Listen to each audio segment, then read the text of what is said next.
시간 우리에게 허락하신 은혜의 말씀은 베드로전서 1장 말씀입니다. 신약성경 376면 베드로전서 1장 1절로 9절까지의 말씀 한 절씩 적으셔서 한 절씩 번갈아 읽도록 하겠습니다. 예수 그리스도의 사도 베드로는 본도, 갈라디아, 갑바도기아, 아시아와 비두니아에 흩어진 나그네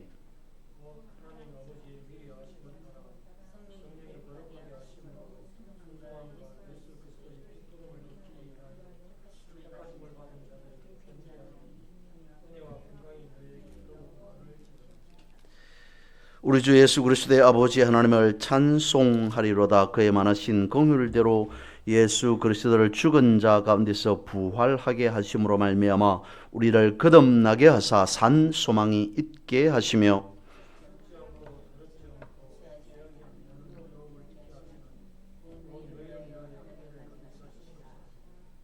너희는 말세에 나타내기로 예배하신 구원을 얻기 위하여 믿음으로 말미암아 하나님의 능력으로 보호하심을 받았느니라.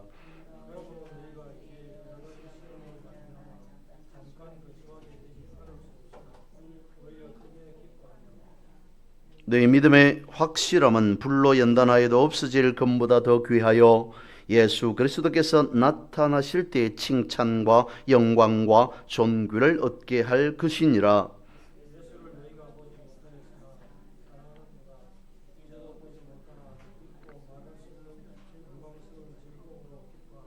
구절 같이 봅니다. 믿음의 결국 곧 영혼의 구원을 받음이라. 아멘.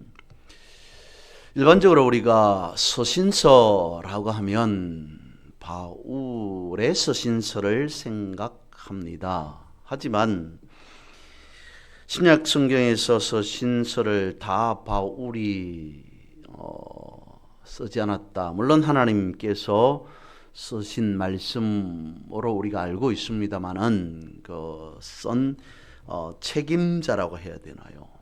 서신서니까 또 기록자라고 할 수도 있겠습니다만 아무튼 서신서가 다 바울 서신서만 있는 것이 아니라 오늘 말씀과 같이 베드로가 쓴 서신서라고 하는 부분도 있다는 것을 알고 있습니다. 저도 어렸을 때 그랬습니다. 시편이라고 하면 그 많은 시편 속에서 다윗이 다 시편을 쓴 게 아니냐라고 어릴 때 그렇게 알았던 거죠. 하지만 시편 속에서도 다윗의 시편뿐만 아니라 이런저런 믿음의 선진들이 기록한 시편들이 있음을 알게 되어집니다. 이렇게 말씀을 드리는 것은 서신서 혹은 시편과 같이 이렇게 묶어서 생각할 수 있는 말씀 속에는 이런 분이 이런 서신서, 저런 분이 저런 서신서, 이런 분이 이런 시편, 저런 분이 저런 시편을 썼다는 것에는 나름의 특이점 혹은 독특성이 있다는 거죠. 베드로전서라고 하는 이 말씀을 보면서 우리는 단지 베드로가 쓴 서신서라고 생각하기보다는 예수님의 제자로서 한때를 살았던 베드로가 그리고 베드로전서, 베드로후서, 베드로를 썼다라고 하는 것으로 연결해 보면 조금 나름의 이해라고 할까요? 베드로서가 가지고 있는 독특성을 발견할 수 있지 않을까. 이에 반해서 사도 바울은 그렇지 않습니다. 베드로는 예수님의 제자였습니다. 그것도 수제자였습니다. 성경에 기록하고 있는 것처럼 나중에도 말씀을 드리겠습니다마는 베드로가 가진 기질이 조금 남달랐고 그가 가진 직업, 물론 다른 대부분의 제자들이 다 업으로서 살았습니다만 그가 가진 직업에 대한 특이성 이런 것들을 예수님 앞에서 그대로 적나라하게 나타내 보였던 적도 있고 그래서 예수님께 지적받은 사실도 있고 그랬던 베드로, 어부였던 베드로가 예수님의 제자로서 삶을 살게 되고 수제자로서의 삶을 살게 되고, 그리고 거기에서 완전히 변화되어진 것 같았는데 그렇지 않고 전혀 다른 행동, 예수님의 제자로서 예수님의 그 말씀을 들은 사람으로서의 삶을 살아가지 못하다가, 그리고 그 이후에 또 다시 영적으로 변화된 그런 제자로서의 내지는 베드로서의 삶의 모습을 우리는 성경을 통해서 읽으면서 조금 이해할 수 있게 되어지죠. 그래서 오늘 본문의 말씀을 그런 측면에서 한번 생각해 보았으면 좋겠다라는 것을 먼저 말씀을 드립니다. 베드로서라고 하면 1절에서도 말씀하고 있습니다만은 소아시아 지역에서 믿음의 삶을 살았던 초대교회에 쓴 서신서라고 되어 있습니다. 아시아라고 하면 크게 이렇게 몇 가지로 분류를 합니다. 성경에서 말씀하고 있는 소아시아, 그러면 소아시아는 작은 아시아, 리틀 아시아라고 되어 있고, 이에 반면에 그러면 대아시아, 메인 아시아가 또 따로 있다고 그렇게 구분하기도 하고, 일반적으로 지역을 구분하면 저희들이 속해 있는 그런 아시아가 있고, 서아시아, 남아시아 혹은 또 중앙아시아 이렇게 되어 있습니다. 1절에서 말하고 있는 부분 보면 지금의 튀르키예 위쪽 지방 지역에 해당하는 그런 곳에서 믿음의 삶을 살아가고 있었던 흩어진 유대인들에게, 그리고 이방인들이지만 예수님을 믿고 있는 사람들에게 위로하기 위해서 쓴 서신서가 베드로서다라고 이렇게 1절에서 운을 띄우고 있습니다. 다른 서신서에서도, 바울 서신서에서도 나타나고 있는 바와 같이 초대 교회가 겪고 있는 박해, 곤고, 환난, 이런 것들을 이제 위로하기 위한 서신서로서 베드로서가 쓰여졌다라고 그렇게 볼 수 있습니다. 그 속에서 베드로는 무엇을 말하고자 하는가? 바울 서신서에서도 그런 게 등장하기도 합니다만은, 우리가 누구인가? 흩어진 유대인, 예수 믿는 이방인, 예수를 믿기로 작정하고 현실 속에서 당하는 어려움, 고난들, 이런 것들을 이겨내고 극복하고 승리의 삶을 살아가야 하는 여러분들은 누구인가? 라고 하는 것을 베드로서에서 말씀하고 있다는 거죠. 그것을 교회에서는 정체성, 저도 몇 차례 말씀을 드렸던 부분이 있습니다만, 정체성 혹은 조금 더 영어를 써서 아이덴티티라고 말하기도 합니다. 정체성이고 아이덴티티라는 말이 잘못되었다는 것 아닙니다. 하지만 그보다 훨씬 더 조금 부드럽게 와닿는, 내지는 더 명확하게 와닿는 용어가 있더라고요. 알아차림이라는 말입니다. 정체성이라는 말보다는 내가 누구인지 알았다라고 하는 말 그대로 알아차림. 물론 이 알아차림이라고 하는 것은 교회에서 쓰기보다는 교회 밖에서 있는 사람들이 더 많이 활용하고 있는 용어이기도 합니다. 그러니까 베드로는 앞서 말씀을 드린 것처럼 어부였다가 나름대로의 어떤 특이한 독특한 기질을, 성격을 가지고 있는 사람, 그러면서 예수님의 제자로 살았다가, 그리고 그것이 전부인지 알았는데 내가 제대로 깨닫지 못했구나. 예수님의 제자로서 많은 것을 들었고 약속받았고 알았고 보았고 체험했고 라고 하는 것이 있었지만 그래도 부족한 면이 있었구나.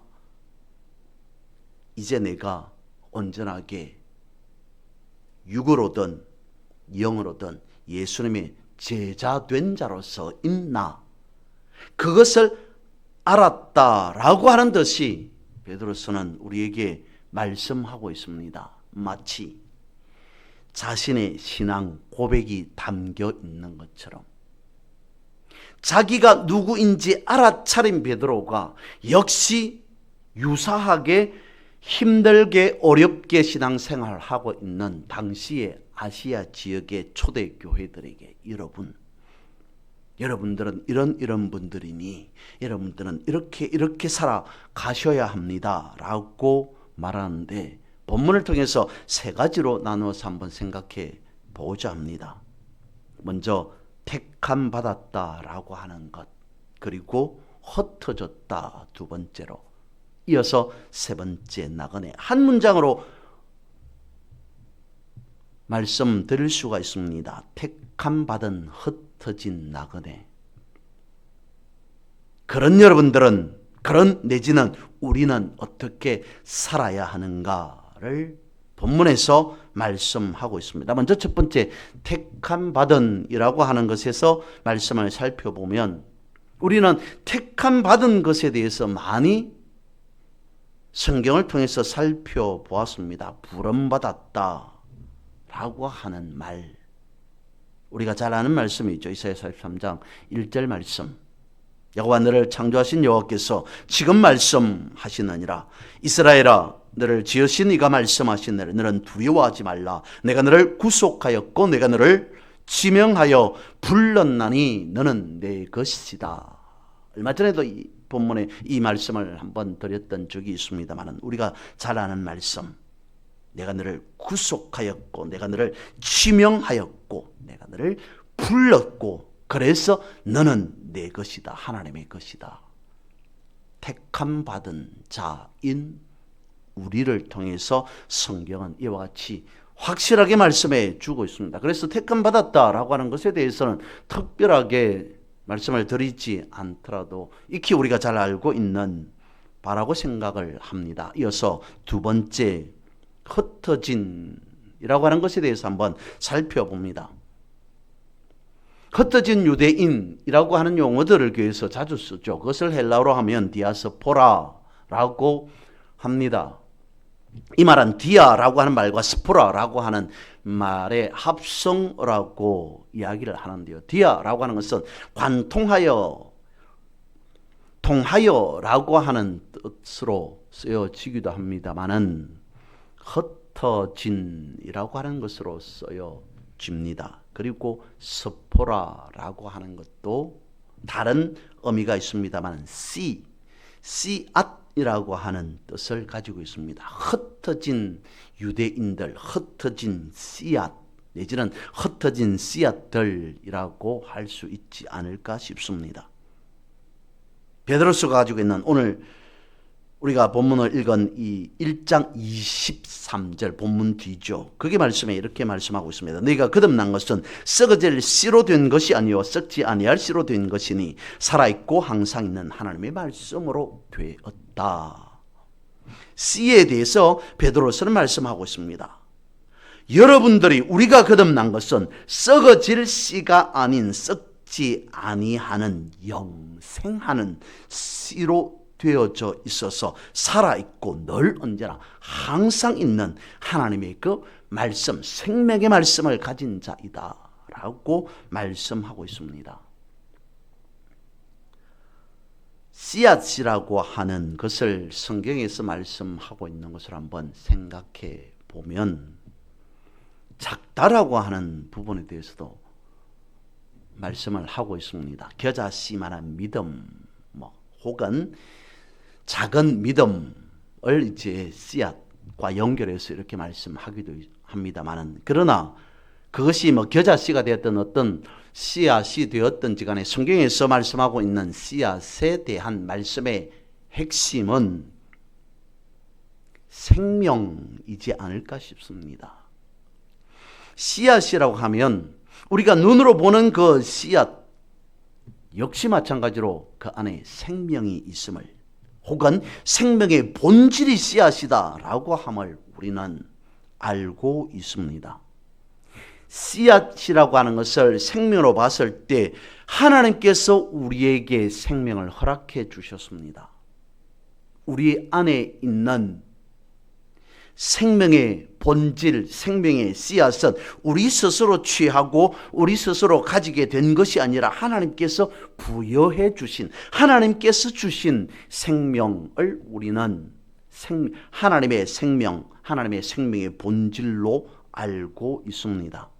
그러면 하나님께서 가지고 계셨던 그 생명을 우리에게 주셨는데, 성경에서 말씀하고 있는 하나님의 생명 내지는 하나님의 생명의 본질이라고 하는 것을 여러 가지로 생각해 볼 수도 있겠으나, 이 시간은 저는 성막에 대해서 한번 생각해 보았습니다.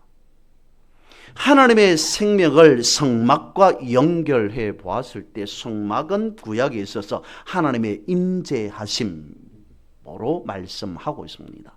성막이 있는 곳에 하나님께서 계신다라고 하는 것으로 성경은 말씀하고 있습니다. 그러면 하나님께서 계시는 성막, 하나님께서 계시는 자리라고 하면 다르게 생각해 보면 하나님의 생명이 있는 자리, 하나님의 생명의 역사하심이 있는 장소라고 볼 수 있을 겁니다. 성막이라고 하는 것 자체로서도 하나님의 생명, 하나님의 임재하심이기 때문에 그것으로 생각해 볼 수 있습니다만은, 그 안에 다시 또 하나님께서 사람을 통해, 모세를 통해서 성막을 지을 때 지어라 명하신 게 있습니다. 다름 아닌 지성소 있죠.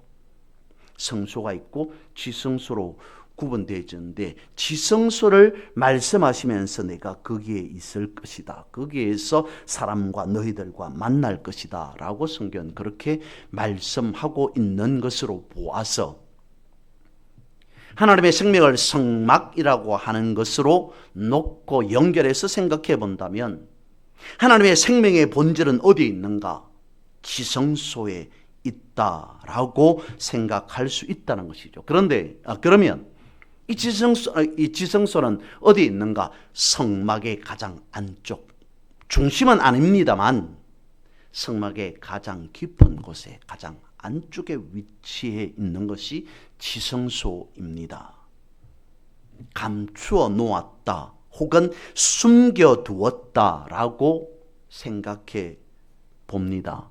왜 그랬을까요? 성막이 있고 성소가 있고 그 너머에, 다음에 지성소가 있다. 상당히 안쪽에 내지는 감추어 놓았다라고 생각해 본다면 왜 그러셨을까? 하나님의 임재하심을 당시의 구약의 배경으로 보았을 때 사람이 쉽게 접근할 수 없게 되어져 있습니다. 접근할 수 있는 사람조차도 자유롭지 않습니다. 제한적입니다. 엄격합니다. 분명히 그것은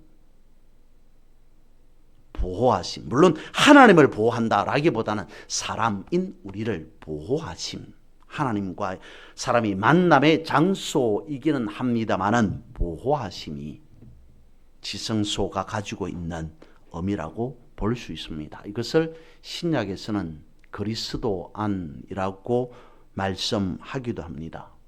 숨겨 놓았다, 감추어 놓았다라고 말씀하는 그 가운데에 구약 성경을 한번 생각해 보면 이런 의미라는 것을 우리는 알 수 있을 것 같습니다. 이사야 49장 1절과 2절 말씀입니다. 섬들아 내게 들으라, 먼 곳 백성들아 귀를 기울이라. 여호와께서 태에서부터 나를 부르셨고 내 어머니의 복중에서부터 내 이름을 기억하셨으며 내 입을 날카로운 칼같이 만드시고 나를 그의 손 그늘에 숨기시며 나를 갈고 닦은 화살로 만드사 그의 화살통에 감추시고.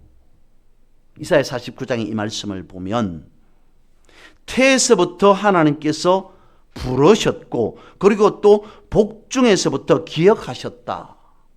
무엇인가 아주 중요하다, 미리 아셨다 라고 하는 것을 말씀을 하시는데, 그냥 단순히 오래전부터 예전부터 복중에서 태에서부터 알고 불렀고 기억하셨다라고 하는 것만 말씀하는 것이 아니라 2절에 가보면 기억하셨으며 라고 하면서 내 입을 날카로운 칼같이 만드시고 그리고 나를 그의 손그늘에 숨기시며 나를 갈고 닦은 화살로 만드사 그의 화살통에 감추시고 만드셔서 이렇게 만드셔서 그 다음에 감추어 놓았다라고 말씀하고 있습니다.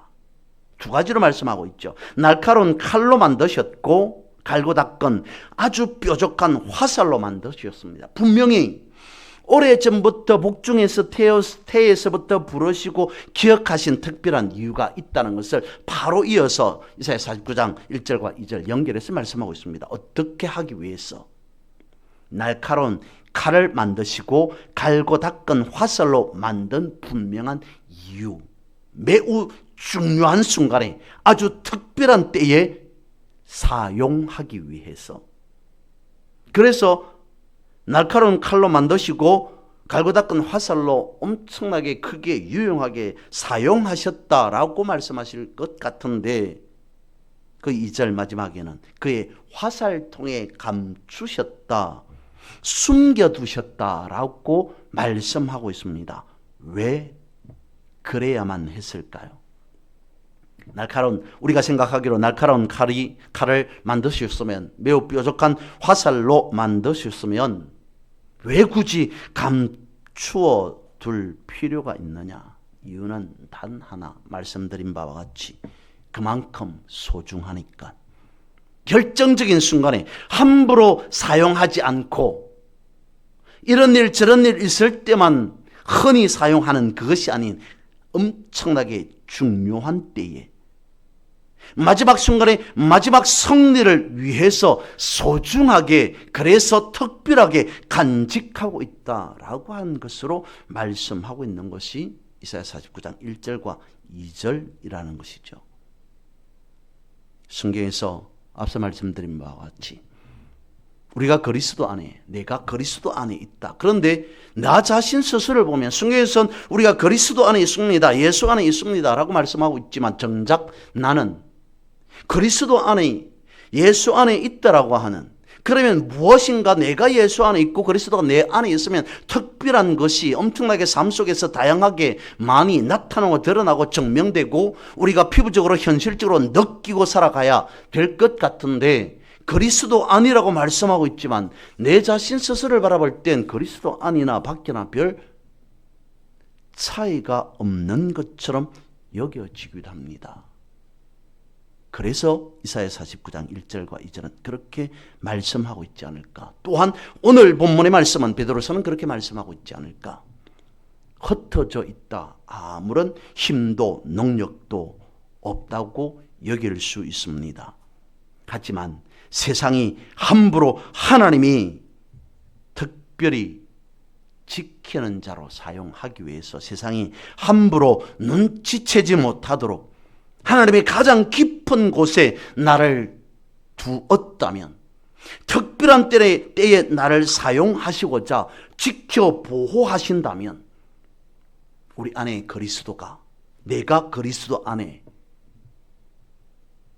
그럴지라도 쉽게 드러나겠느냐, 그렇게 여길 수 있다는 것이죠. 그것을 말씀하면서 오늘 본문의 5절 마지막 부분에 있어서는 그렇게 말씀하고 있습니다. 보호하심, 하나님의 능력으로 보호하심을 받았느니라. 베드로의 삶 자체가 그랬고, 그리고 고난 중에 있는 초대 교회에 그것을 알려주고 싶었습니다. 보호하심이라고 정확하게 말씀하고 있습니다. 이것이 우리의 신분이 아니냐. 여러분들은 그런 분들입니다. 그런 정체성을 가지고 있습니다. 내가 누구인가? 내가 하나님 앞에 어떤 존재로 살아가는가? 그것이 매우 중요하다라고 하는 것을 이와 같이 말씀하고 있고, 그리고 이어서 세 번째, 나그네라고 하는 것은 다시 한번 흩어졌다라고 하는 그 말씀과 이어서 나그네는 별 힘이 없는 연약한 존재. 하지만 베드로서는 나그네를 그렇게 보고 있지 않습니다. 분명한 신앙 고백으로 살아가는 사람, 확실한 믿음으로 살아가는 자라고 하는 그 의미로 나그네라고 말씀하고 있습니다. 우리 잘 아는 말씀 갈라디아서 2장 20절 말씀이죠. 내가 그리스도와 함께 십자가에 못 박혔나니 그런 적 이제는 내가 산 것이 아니요 오직 내 안에 그리스도께서 사신 것이라. 이제 내가 육체 가운데 사는 것은 나를 사랑하사 나를 위하여 자기 몸을 버리신 하나님의 아들을 믿는 믿음 안에서 사는 것이다. 무엇을 우리에게 말씀해 주고 있습니까? 믿음의 확신, 그것을 보여주는 말씀. 이 말씀과 오늘 본문의 말씀 6절과 7절을 연결해서 생각해 봅니다. 본문은 이렇게 말씀하고 있습니다. 그러므로 너희가 이제 여러 가지 시험으로 말미암아 잠깐 근심하게 되지 않을 수 없으나 오히려 크게 기뻐하는도다. 너희 믿음의 확실함은 불로 연단하여도 없어질 금보다 더 귀하여 예수 그리스도께서 나타나실 때의 칭찬과 영광과 존귀를 얻게 할 것이니라. 도대체 믿음으로 산다는 것이 무엇인가? 믿음으로 살아가는 그 삶 앞에 엄청나게 본문에서는 불로 연단하여도 없어질 금, 그런 것과 같은 엄청난 환난과 고난과 이러한 수모가 핍박이 있을 수 있습니다. 하지만 그 금보다도 훨씬 더 여러분들은 귀합니다 라고 하는 말씀을 하고 있습니다. 우리가 어떤 믿음의 삶을 살아가야 할 것인가? 이렇게 베드로에서, 즉 베드로가 고백하고 있는 이유는 아마도 어쩌면 앞서 말씀을 드렸던 제자로서, 그것도 한때 수제자로서 살았던 베드로인 자신에게 주님으로부터 받은 확실한 믿음이 있기 때문에 예수님께서 어느 날 베드로에게 지칭하여서 말씀하시기를 너는 내가 너에게 천국 열쇠를 주리니. 예수님으로부터 베드로는 천국 열쇠를 받은 자입니다. 수제자였기 때문에 무엇 때문에 정확하게 베드로에게 천국 열쇠를 주었는가? 물론 그 앞에 고백이 있기는 합니다만 어떤 연유로 예수님께서 베드로에게 천국 열쇠를 주었는지는 모르겠지만 분명히 천국 열쇠를 받은 자가 베드로입니다. 그러면서 마태복음 16장 말씀에 보면 매면 매일 것이요 풀면 풀릴 것이다. 열쇠를 주면서 그렇게 말씀하셨는데 그것을 열쇠라고 하는 것으로 생각해 보았을 때는 열면 닫을 자가 없고 닫으면 열 자가 없는 그 엄청난 천국 열쇠, 아무튼 대단한 천국 열쇠를 베드로가 받았습니다. 그리고 베드로에게 나타난 것이 무엇일까요? 그리고 난 이후에 베드로의 달라진 삶이 무엇일까요? 베드로 입장에서 생각하면 특별한 거 없죠. 아니, 천국 열쇠를 주었다, 줄 것이다 라고 말씀을 듣고 난 이후에 오히려 주님이 베드로를 바라보고 사탄아 물러가라 라고 하는 엄청난 승모를 겪게 되어집니다. 베드로의 입장에서 주님께서 나에게만 특별히 주신 그 천국 열쇠, 내 삶에 펼쳐져 엄청난 성과로 열매로 나타내 보인 것도 없는데 나에게 주신 천국의 열쇠는 뭘까? 베드로는 고민하지 않았을까 싶습니다. 엄청난 겁니다. 천국 열쇠를 주셨다는 것은. 하지만 베드로의 입장에서 빈손인 것 같습니다. 오늘 본문에 제가 말씀을 드린 표현대로 하면 나그네인 것 같습니다. 받은 것이 없습니다. 주셨다고 말씀은 하셨는데, 말씀을 직접 예수님으로부터 들었는데 정작 자기의 삶에서 천국 열쇠를 쥔 자와 같이 느껴지지도 않습니다. 지금도 초대 교회라고 볼 수 있는 그 성당에 가면 물론 뭐 교황을 바울처럼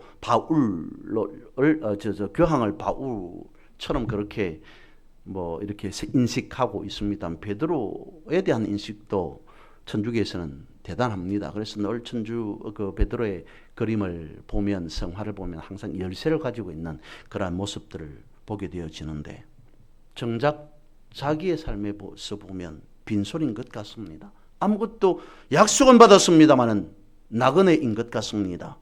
능력과 권세와 무엇이 나타나지 않습니다. 그리고 그런 생각으로 살아가다가 변화되었습니다. 어느 순간 어떤 계기로 변화되었는지 우리가 성경에서 말씀하고 있는 것을 압니다만 명확하지는 않습니다. 아무튼 변화된 베드로, 그가 베드로서를 통해서 말씀하고 있는 것은 무엇이냐면 이 말씀입니다. 믿음이라고 하는 단어와 그리고 복음 내지는 말씀이라고 하는 단어와 또한 고난이라고 하는 단어를 베드로전서, 베드로후서를 통해서 계속 반복해서 사용하고 있습니다. 그가 과연 변화된 베드로 과연 받은 것은 무엇이라고 말할 수 있겠습니까? 말씀이라고 할 수 있지 않을까? 예수님께서 그에게 베드로 자신에게 준 것이 천국 열쇠라는 것이 다름 아닌 말씀의 열쇠라는 것을 그는 깨닫지 않았을까?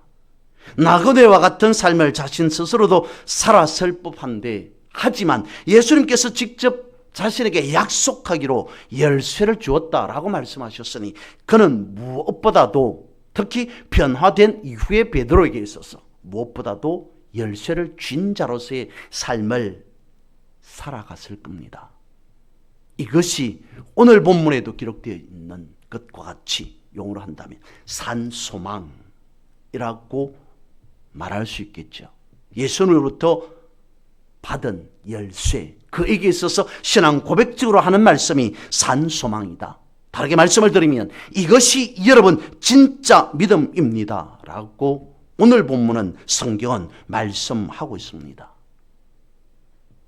굳이 믿음을 진짜 믿음, 가짜 믿음이라고 양분할 필요는 없겠습니다만 본문이 그것을 말씀하고 있습니다. 너희 믿음의 확실함은 불로 연단하여도 없어질 금보다도 더 귀하여 예수 그리스도께서 나타나실 때의 칭찬과 영광과 존귀를 얻게 할 것이다. 그것이 여러분들이 가지고 있는 고난 속에서도 환난 속에서도 핍박 속에서도 부여잡고 가야 할 확실한 믿음, 진짜 믿음, 이것을 여러분들은 산소망으로 품고 살아가셔야 합니다. 마태복음 25장과 고린도서 3장은 우리에게 말씀해 주고 있습니다. 이러한 진짜 믿음, 확실한 믿음, 산소망을 갖고 있으면 어떻게 되어지는가? 우리에게 천국의 열쇠를 허락하노라 라고 말씀하셨던 것과 같이 이와 같이 약속해 주고 있습니다. 그 주인이 이르되 잘하였도다 착하고 충성된 종아, 내가 작은 일에 충성하였음에 내가 많은 것을 내게 맡기리니 내 주인의 절구음에 참여할지어다. 이런 상급이 우리에게 주어졌다는 것입니다. 또한 고린도전서 3장 8절에 심은 이와 물주는 이는 한 가지이나 각각 자기가 일한 대로 자기의 상을 받을 것이다. 본문에서 말씀하고 있는 바와 같이 우리에게도 동일한 상급이 있다는 것입니다. 칭찬과 영광과 존귀를 얻으며 그것을 받아 누리는 믿음의 삶, 생명의 삶을 살아가는 그런 우리 모두가 되어지기를 주님의 이름으로 선포하고 축복합니다.